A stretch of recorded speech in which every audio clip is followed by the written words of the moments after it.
And now I'd like to welcome you to today's webinar on leadership and development, prioritizing your time effectively. I'm going to hand things over to our featured presenter. He is executive leadership coach and professional development consultant, Mr. Brian Ackles. Brian, you now have the floor. Kelly, thank you very much, and thank you all for joining in today and talking and listening to me talk about time and prioritizing your time. This is one of those areas where it's easy to talk about how to prioritize time. It's easy to talk about being more effective. We're going to focus today on introducing some of the ways to improve your time management, to improve how you prioritize your work, how you're organized, your basic organizational skills, dealing with workflow, and dealing with productivity. Now, we're going to take a very light touch on all of these 5 areas, so bear with me. But let's jump in and start talking about time. What is time? What is time when it comes to work? Time is something that everybody says they don't have enough of. It's a very finite resource. We can't buy more time. We have to use the time that we have. Right? We don't want to spend all of our waking hours working. We don't want to spend all of our waking hours not working, for that matter.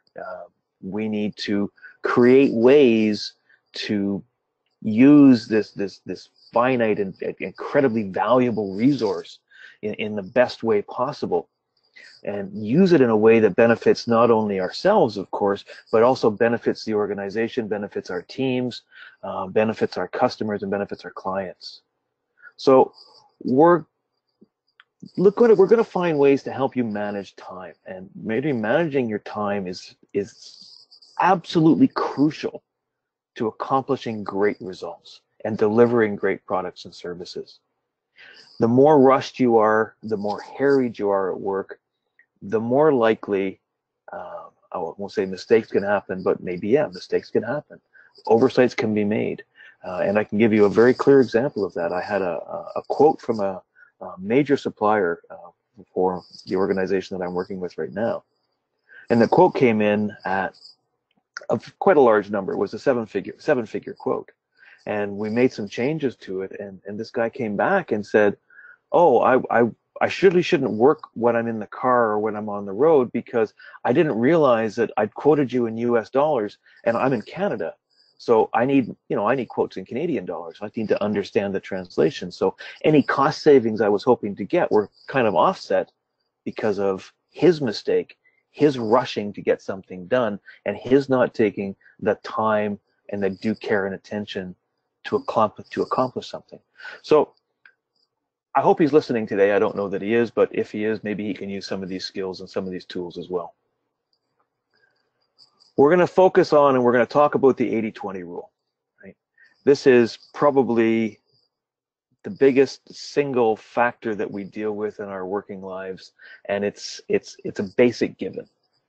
20% of the things that you do in any given day actually yield about 80% of the results that you're seeking. And if you think about that for a second, that's a pretty powerful statement. 20% of your actions yield 80% of the results. So where should you be focusing your actions and focusing your time? So if you look back and you look at your organization and you look at what the strategy and what the goals are for your organization, what your goals are for your team and for your group, you should really be focusing your actions on those goals, because they're going to yield the greatest results for you and for your organization. So think about that. 20% of your actions are going to yield 80% of the results. Now, you still got to find a way to achieve the other 20% of your results, but that's where the time management, workflow management, productivity all comes into play as well, helping you understand where you need to spend your time and using tools to find a way to do it better. Now, before we start talking about using tools in different ways, there are 1,000 programs out there that'll tell you how to manage your time. They're very prescriptive. They say, if you do this, this, this, this, and this, you will be better at managing your time. What I say to you is that you need to look at how your own work life is, how your own work life balance is. We'll look through a number of tools and a number of suggestions, a number of ways of prioritizing and managing time, but pick and choose what is going to work for you. There are some things which will definitely be of benefit to pretty much everybody. Other things won't work for you. Other things will work for you and for you, but not for others. The biggest thing that we have today in work is a calendar. I don't know how many people still use a paper-based calendar or paper-based journal. I certainly don't. I haven't for years. Everything is online.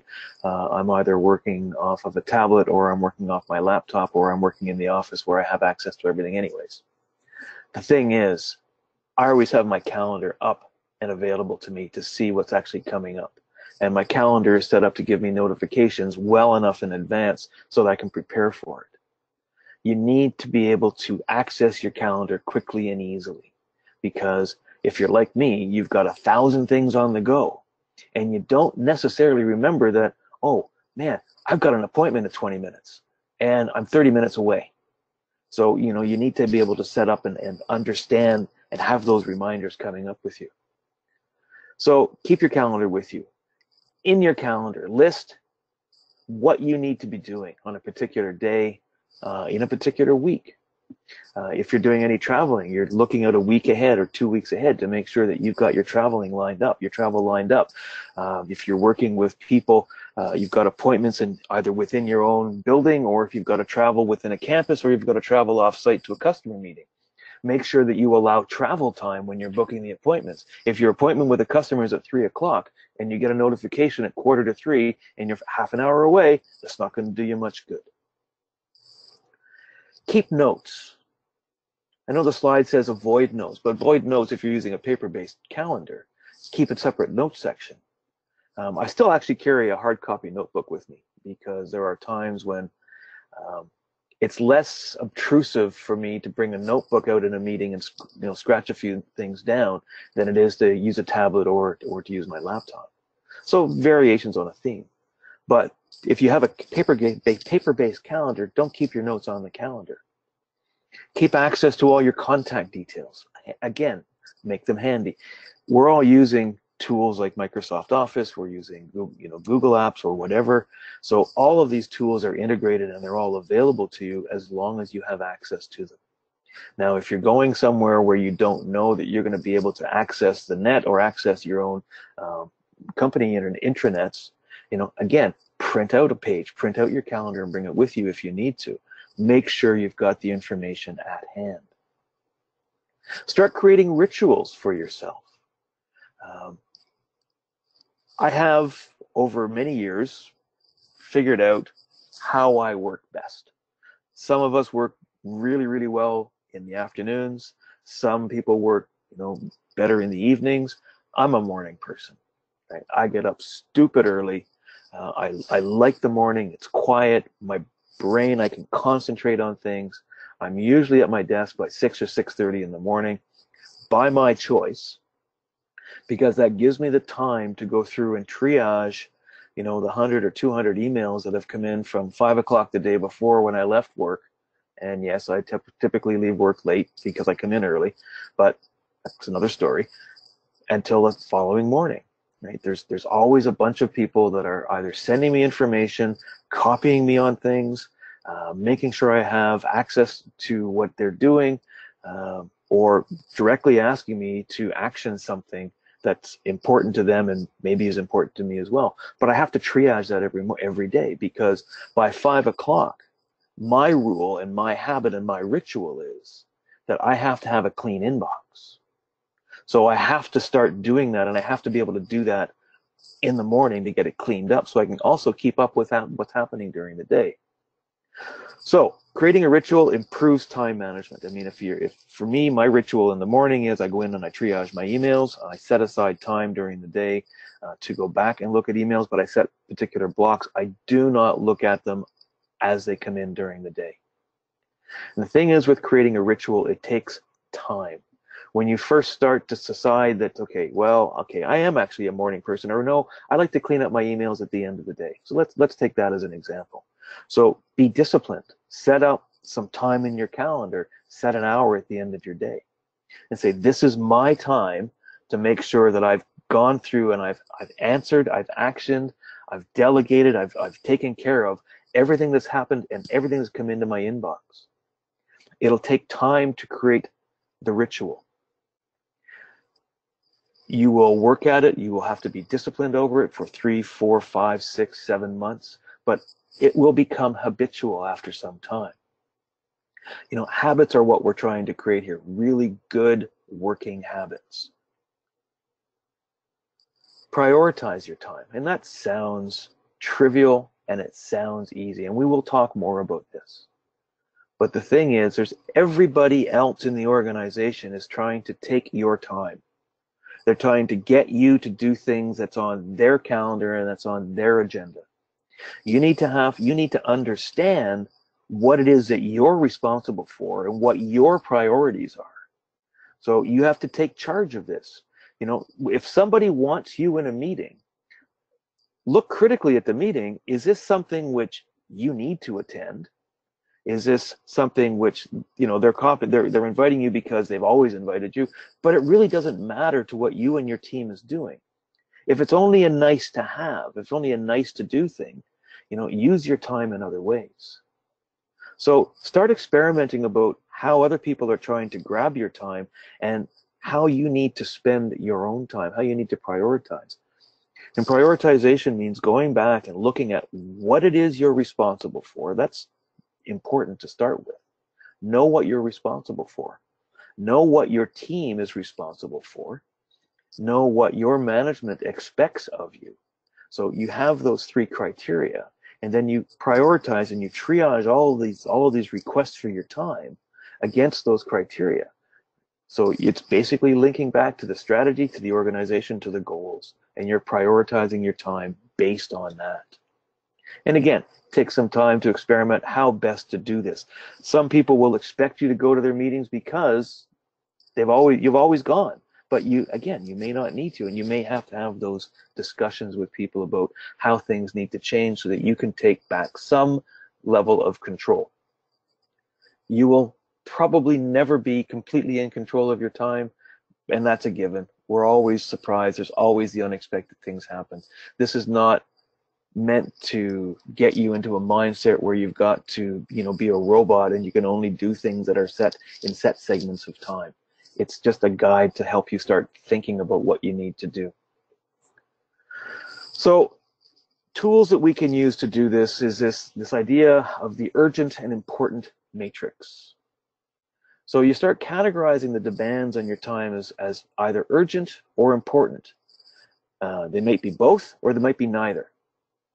So what are urgent activities? Urgent activities, they demand your attention. Then they're urgent, but are they urgent to you? Or are they urgent to somebody else? And that helps you make a distinction. So if they're not urgent to you and they're not directly aligned with your own goals, then that gives you some clues about how you might prioritize them. If they're important activities that lead to achieving your goals, these are the ones that are going to have the greatest impact. So we're back to the 80-20 rule. These are important things that you're going to be spending the 20% of your time on is going to achieve the greatest impact. So what the matrix looks like is you have the 2 top lines as urgent and important. Now those are the things that you really want to concentrate on, top left. But above the line as well is important but not urgent. So these are important tasks, but they don't need to be done right away. You do need to plan to do them, but not right away. Now we start getting down into the yellow quadrant in the bottom left. Urgent but not important. So again, these are urgent to somebody, but they're not important to you. Now you may get to them, and you will have, you know, if it's something that your boss is asking you for, if it's something that a trusted colleague is asking you for, and that you can help out with, right? I'm not saying that you should never do this, but again, put it in your list of priorities. It may be that you can set aside time every day or, you know, a couple days a week when you can deal with those urgent but not important matters. And the thing is, the last one is, and this is the trap that gets all of us, if it's not urgent and it's not important, why are you doing it? That's the big question. And those are the tasks and those are the demands on your time that you just need to get rid of. If someone's asking you to do something, but it's not urgent and it's not important, file and forget it. Delete it. Let them know that thanks very much for the information, and move on. Get it out of your inbox. Get it out of your life. Get it out of your work life. And this really leads into this idea of starting to become more assertive in how you create your own space and how you prioritize and manage your time. So one of the biggest things that we forget is that if we tell people honestly why we're doing something or why we're not doing something, if we take the time to engage with them and talk to them, we actually build empathy with that person, right? Clarify why you're doing something later or not at all. Build the case for it and have a discussion with them. Now, this is really getting into the urgent tasks that aren't important to you. So clarify, again, find out what's going on, build alternatives for these people. Like, what else needs to be done? Where else might they be able to get help with what they're asking you to do? And if absolutely necessary, just say, I'm sorry, I just don't have the time. I appreciate your asking me. I would love to help you, but I'm buried with all of these projects. I had this discussion with my boss, quite honestly, yesterday morning. I have a major program of work I'm responsible for in addition to my normal day job as a director in a company. And between now and the end of the year, pretty much the only thing I can concentrate on is this major program of work, because there's a hard deadline on a contract. It can't be late. And I had that discussion with my boss yesterday. It was very factual. He perfectly understands what's going on. And his response to it was very mature and tells me that I'm working with the right people. He said, that's great. I perfectly understand. We're in the middle of budgets. I don't think I need anything else from you, Brian. But if I do, I'm just down the hall. I'll come and ask you, and we can deal with it right away. So again, he's respecting my time. He's respecting my priorities because he understands what has to be done and also understands for the good of the organization. So the bottom line is, the person that's in charge of your time is you, right? You need to take control of this. Now, that being said, there's still the boss, right? There's still the organization. There's still the people that you report to, which will dictate to you where you will spend your time. Fair enough. That's what they pay you for. But if they're telling you where to spend your time, then I would argue that it's both urgent or at least important, and it's important to them, so that means it's important to the organization. There's a lot of nuances around that we won't get into in this webinar, but I'm sure there's already questions popping up in your head about that. So plan wisely. Plan about how you're going to do things every day. So try to be consistently productive. And what I mean by that is, try and do the things that are going to have the greatest impact every single day on your organization, on your own work, on your team's work, on your ability to deliver products and services. Use your plan to motivate yourself. And we'll talk a little bit more about this, but if you've laid out what you want to accomplish and you work through that list of tasks, and you're working through your calendar, and you're working through your meetings, you're working through your to-do lists, that's a list that you can use to say, you know what, I'm actually getting stuff done. Because I know, like me, like all of us, we get to the end of the day some days and go, what have I actually done?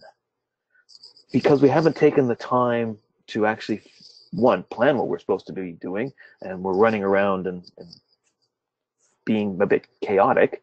But if we actually have a plan and we have a list of things, and we can say, okay, you can actually go back to that at the end of the day on those days where you feel you feel that you haven't accomplished anything, and go back and look at your list and went, wow, I actually did all these things. And now that I think about it, I did 3 or 4 more things as well.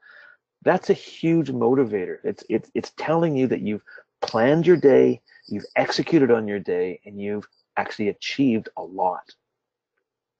Now, if you're starting out and if you're really having a struggle with time management and prioritizing your time effectively, when you start trying to implement these things, you will probably overcommit yourself. And that's okay. Understand that you may be overcommitting yourself, and as you work through your days and as you work through the weeks and as you work through the months of becoming more and more disciplined, you'll come to a greater understanding about what you are actually capable of doing in a given day. And you can adjust your planning and adjust your lists appropriately.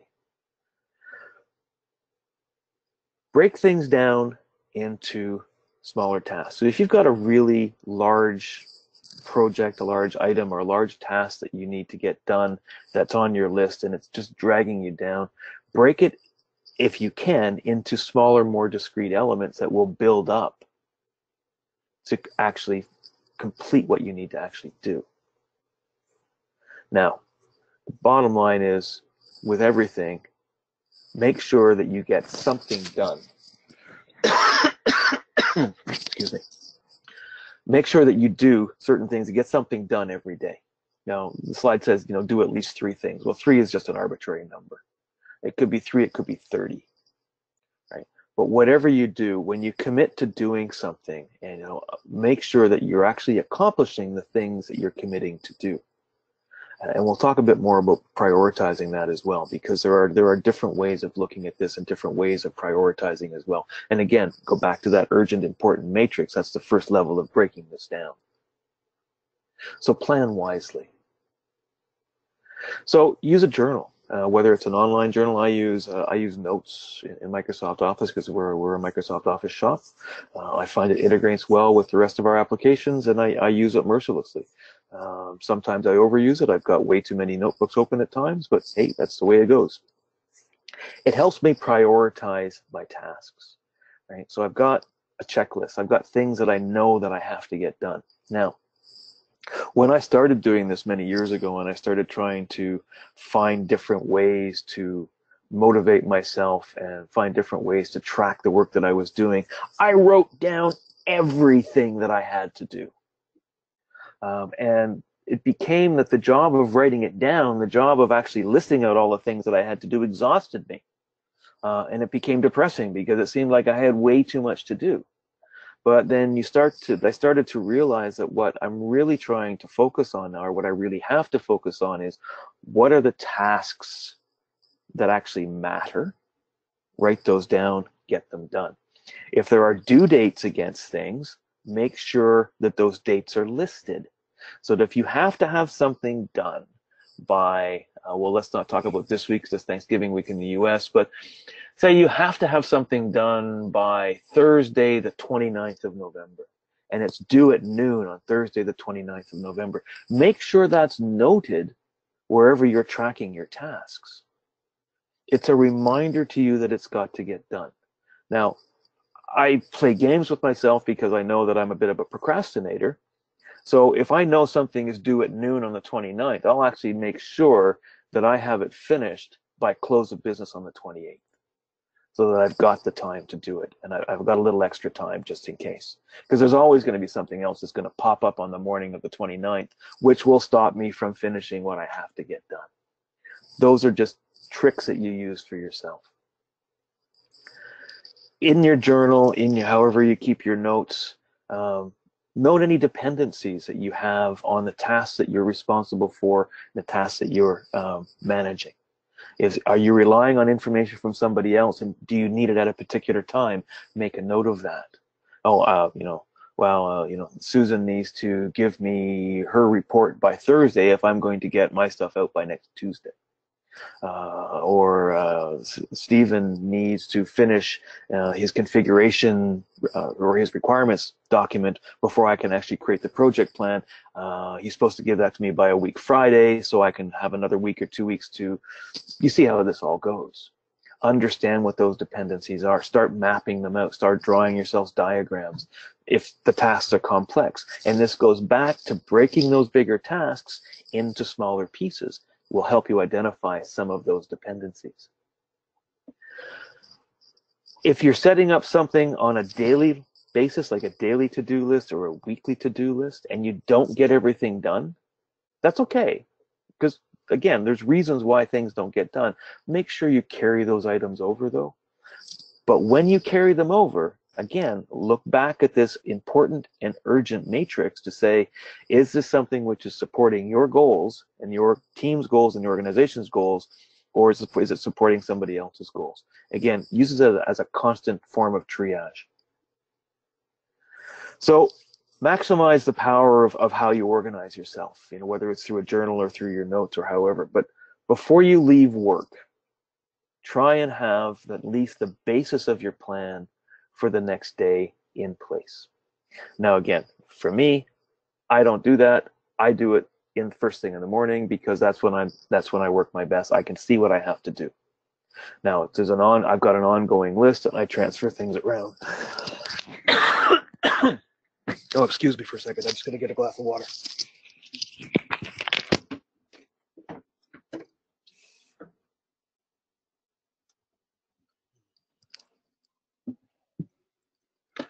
Sorry, my apologies for that.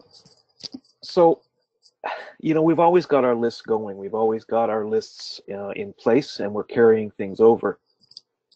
So when you're planning for your day, again, keep rolling the list forward. Make sure that you're checking things off as you're getting them done. And that will help you gain a sense of satisfaction, and it actually becomes quite a strong motivator.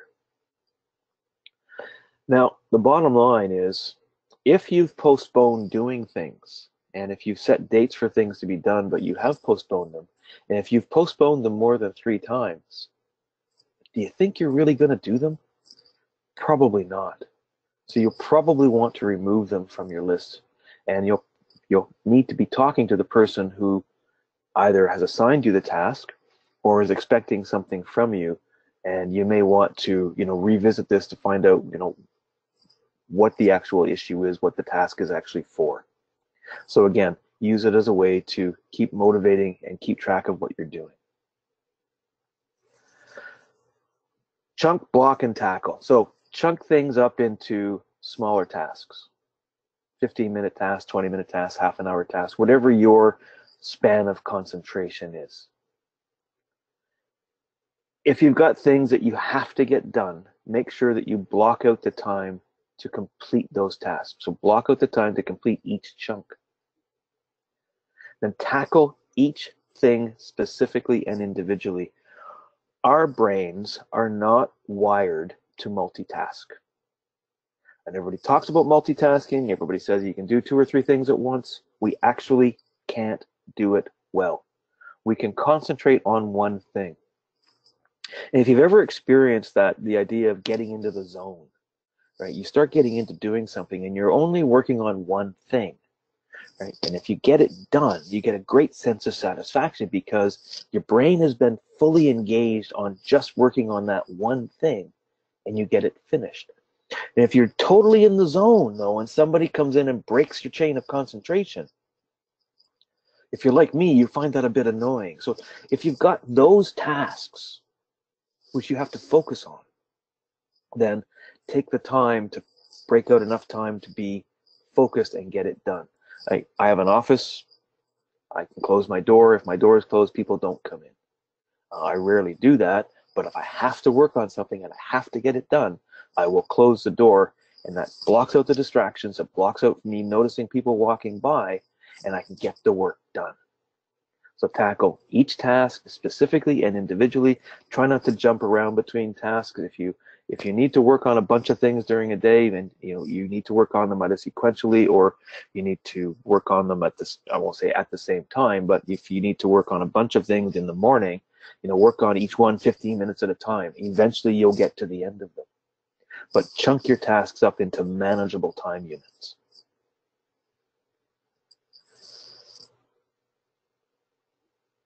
Now, with this ready, aim, fire, don't overplan your actions. So you're ready to do things, but by the time you start doing things, the target of what you're trying to get accomplished may have changed. So plan generally. As you get closer to when things need to be done, you get a bit more specific, but account for any changes in the organization or changes in the target. And this is particularly important when you're into project management and managing, basically in managing projects, managing something towards a customer. Targets can move. Remember that the 80-20 rule, 20% of your actions is generating 80% of the results. So again, making sure that you're spending most of your time, or the 20% of your time, is on the greatest percentage of the work that you have to get done. And make new plans based on new information. Right? So remember, this is ready, fire, aim, not ready, aim, fire. And this is the difference. You will have to adapt. You will have to change, and you will have to change your daily plan. You will have to change how your calendar is structured. And that's not the end of the day.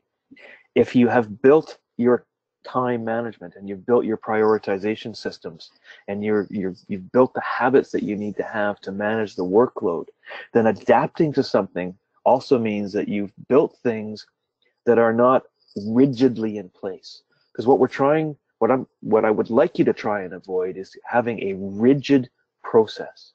Have something that works for you, but something that is flexible and something that will adapt to this changing environment that we work in.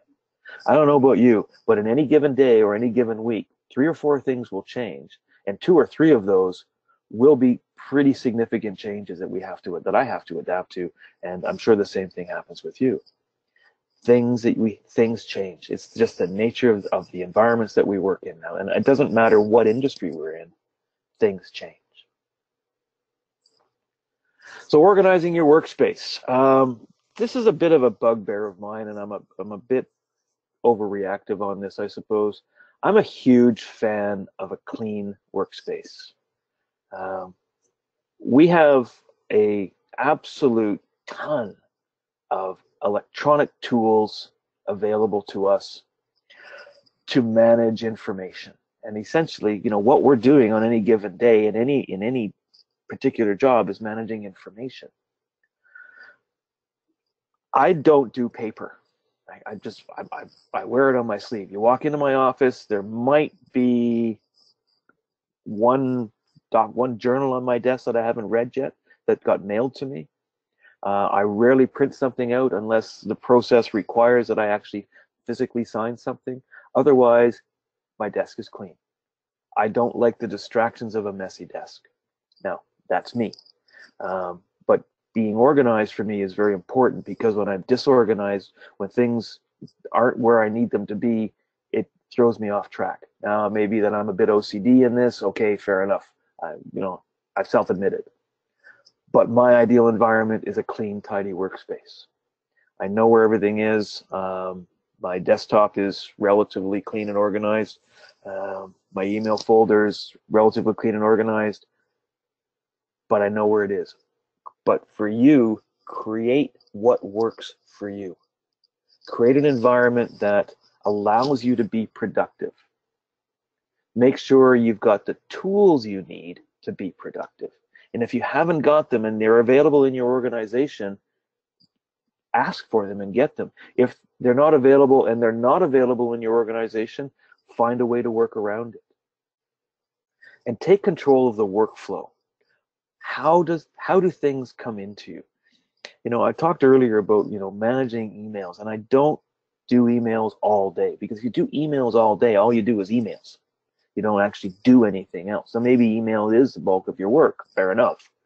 I chunk my emails into trying to do them in the morning, middle of the day, and the afternoon. And again, to make sure that I'm leaving with things cleaned up. For you, again, find out what works for you in terms of the workflow and understand how work is coming at you. Who is giving you the bulk of the work? Like, do you know where it's coming from? Are your emails coming from your boss? Are they coming from another organization? Are they coming from another group? Are they coming from your customers? Is the information coming at you through messaging systems, through colleagues scattered around the world? Understand where this how this information is coming to you, and try and get to grips with how to manage that information and manage all the demands on your time. So if you have a task and it can be done quickly, do it. Just finish it. It's the 1 or 2 minute rule. If you've got something, if someone's asked you to do something and it's going to take you like 1 or 2 minutes, just get it done. Get it out of your way and finish it. Delete it. If stuff you're getting is junk to you, or it's just not important, get rid of it. If it's something you might use later on, I'll come back to this in a second. If you might use it, file it. But at some point in the future, go through those files. And if you haven't used it, get rid of it. Delete it. Don't clog up the systems. If the task is something that you can't do quickly, but you need to do, defer it. But defer it with a note. This is where your task management really comes into play and prioritization comes into play. You've made a decision now that it's something that does have to be done, but it's not hugely important, or it's not as important as other things. So put it on your list, put it in your journal, put it on your to-do list, your task list, however you're managing it, and put a date on it though. Put a date on when you're going to start it and when it's got to be finished by. If it's something that it's not yours to do, and this is really important for managers, for leaders, don't do everything yourself. Delegate it to others. If it's something that is best done by your team, that's what your team is there for. Right? Don't take on and do everything yourself. This is really more of a trap for new managers, where people are trying to still do their jobs and manage the team as well. Well, you need to start delegating and letting go. So if it's not yours to do, delegate it out to people. But again, I mean, the delegation process is also a process of keeping track of when it should be done, because it's still a task that came to you. And ultimately, it's your responsibility as a manager or a leader to make sure it gets done. So the little things, as I said, if you can do something quickly, get it done, because it's a great feeling of relief when you knock off 40 or 50, small things in an hour, if they're just the little 1 minute things. Delete it, defer it, or delegate it. Managing your workflow. Managing your email, wow, and we've talked about this a lot. Again, the four Ds: do, delegate, defer, and delete. And again, batch your emails throughout the day, create folders and files that work for you, create email rules that work for you. I have several automated rules I set up because of information I get from suppliers, information I need to have and I need to make sure my team has, but I don't need to see it when it comes in. All I need to do is I need to keep an electronic record of it. So I do it automatically defers to another mailbox, easy rules to set up. For me, and for the people that I talk to about how they manage their time, they keep their inbox tidy. It's really important that you manage this to a way that suits you. Now, tidy inboxes means that you're on top of the work that's coming in. I work with people and I look at their inbox and they've got a number like 1,200 unread emails. So if they've got 1,200 unread emails, they haven't managed their communications. They haven't followed the 4Ds, right? So get it cleaned up, keep it out of the way. My rule of thumb is when I open my inbox in the morning or when I close my inbox at night, there should be no more than one page on my screen. That should be it. That should be my total inbox. And the closer that is to zero, the happier I am. Because again, the next day it all starts again anyway. So that's the way it is. And procrastination, well, it's not always a bad thing. Sometimes you just have to move on and not do something. Now, Dysfunctional procrastination is a bad thing. So this is where you're looking at your critical and important tasks and you're just not getting stuff done. And you've got to really sit back and ask yourself why. So if you find yourself knowing and feeling guilty about not doing something that is critical and important, urgent and important, maybe it's just too big to get your head around. So go back to what we talked about earlier. Take that big thing that you're procrastinating about and try and break it into smaller pieces. And if you're having a challenge doing that, ask somebody else for their advice. Talk to your boss, talk to a trusted colleague, talk to your team.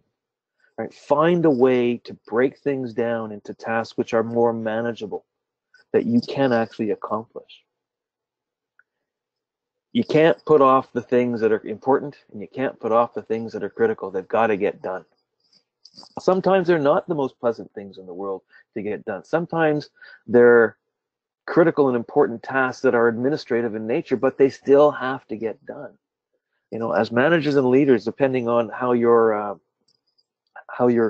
resource management system works, how you deal with employees, your employee management system, what kind of reviews you do on an annual basis. Sometimes creating those reviews, writing up, can be very difficult, but it's got to get done. It's critical and important to the organization and to your team members.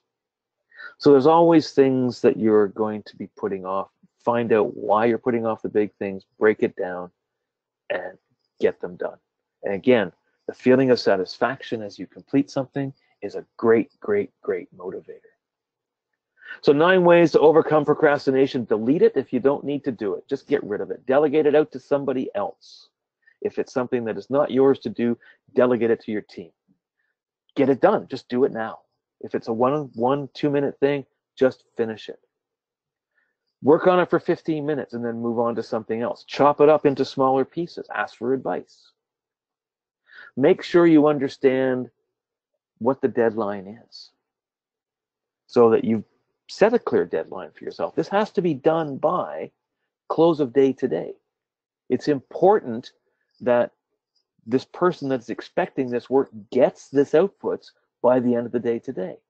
Find a way to make sure that that happens. Reward yourself when you accomplish those big tasks. And what do I mean by reward yourself? I'm not saying go out and buy yourself a Maserati. Get up and get a cup of coffee. Go for a walk. Go walk across the hallway, walk across the office, and have a chat to somebody that you haven't talked to for a while, just to catch up. Go buy yourself a muffin. Do something to give yourself a small reward. And for those things that you've got to get done that you procrastinate about, close the door. Book a meeting room for yourself to work in if you work in a cubicle farm. Find some way to remove the distractions. I have a colleague that wears sound deadening headphones, noise canceling headphones. He puts them on at work when he has to get stuff done. It works fine. If I need to get his attention, I send him an email. Or I go over and I knock on his headphones and it usually gets his attention. But different ways to help you find and overcome procrastination. Start with the hardest tasks. If you've got 2 things you have to do, the biggest and hardest thing, that's the one you want to start with. Don't go to the easy task first. Because if you keep doing the easy tasks, you're never going to do the hard one. Launch into the hard stuff. So as you start accomplishing and seeing some progress on the difficult task, it's going to start feeling good. Develop this into a habit. Start it off, start practicing it, develop it into a ritual, develop it into a habit. Don't put off the hard task. That's what you're paid to do. You're paid to do the hard things. You're paid to accomplish against the difficult tasks. If it was easy, anybody could do it. If it was hard, that's why they've hired you. So again, it's easy to put them off. It's important that you don't. The other thing about being organized and having good prioritization and management skills for time is when stuff goes sideways and you're handling a crisis, you'll be able to move pretty decisively and carefully because you understand your time. You understand what you're doing and how you're doing it. So when you have a crisis and when the storm hits, find out what happened, what were the causes, what happens next, what's the impact, and who needs to know something. So again, these are ways to help you manage your time when something goes sideways. We've talked about this earlier. Things always go unexpectedly at work. Something will always happen. I work in an industry which is concerned with public safety in Canada. And typically what happens is at 5 o'clock on a Friday evening is when everything hits the fan and something bad happens with the technology my teams are responsible for. And it's not technology that we can wait to fix on Monday. It's got to be dealt with and managed until it's resolved. And always on a Friday. I call it Telecom Fridays. But that's the way it is. But there's a plan. We have plans in place. We understand what happened. We understand what causes it. We have broad stroke plans to say, what do we have to do and who needs to know?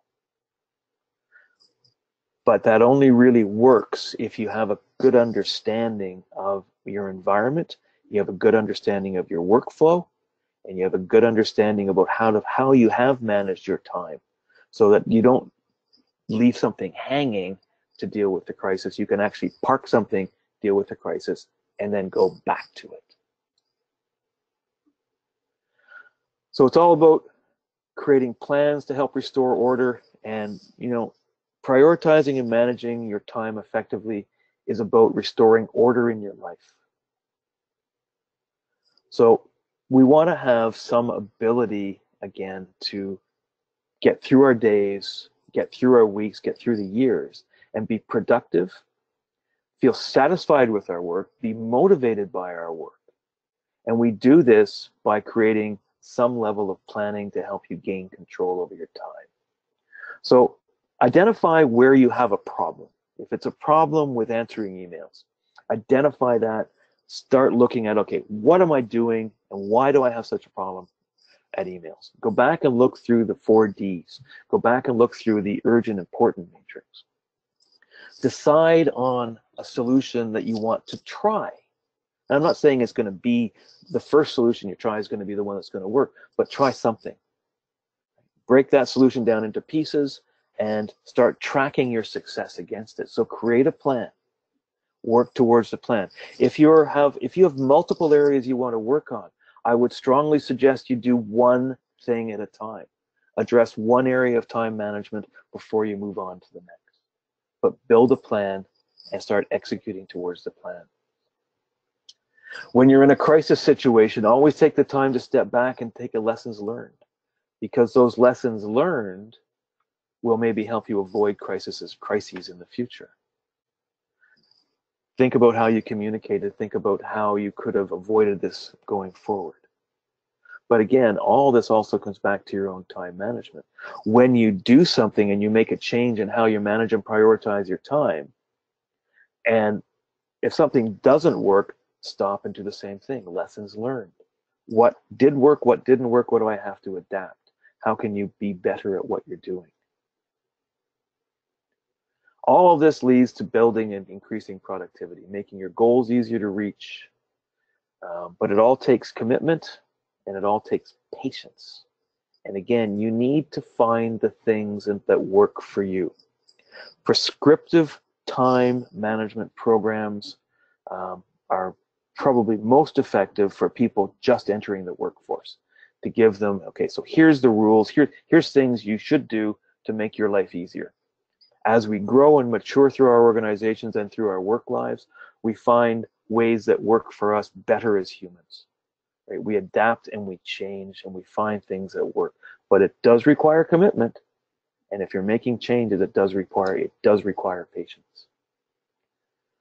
The last thing I'm going to rant on about here is the word should. I should fix my email. You'll never do it if you say you should do it. If you say, I'm going to work on my email and I'm going to start working on it on Thursday morning, then you probably will work on it. The word should constrains you from doing things. Use the word I will start something on a day at a time. If you say I should do this, you're saying, yeah, I should do this. I should probably get up earlier. I should go to the gym.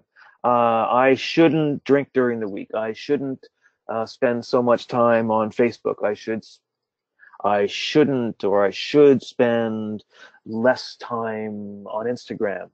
I don't know. Remove the word should, and you'll probably stop doing the things that you want to stop doing, and you will probably start doing the things that you want to start doing. And adapt. Internalize the changes. Use the Deming cycle of plan, do, check, and act.